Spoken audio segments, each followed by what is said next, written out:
ভারী বর্ষণ আর উজান থেকে নেমে আসা পাহাড়ি ঢলে বিপর্যস্ত কক্সবাজারের জনজীবন।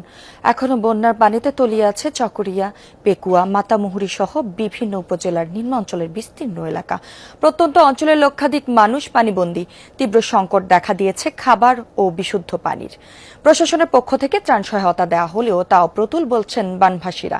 মাতামুহুরী নদীর পানি বিপদসীমা অতিক্রম করায় নতুন এলাকা প্লাবিত হওয়ার শঙ্কায় ভুক্তভোগীরা। গত 24 ঘন্টায় পাহাড় ধস আর বানের পানিতে ডুবে নারী শিশু সহ 3 জনের মৃত্যু হয়েছে।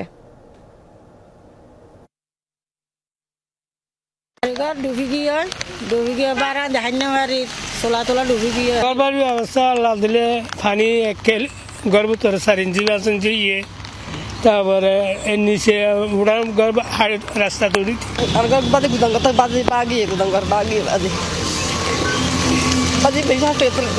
কোনো ত্রাণ নিয়ে কেউ আসছে এরকম দেখি নাই। সবার ঘর বাড়ি ডুবা।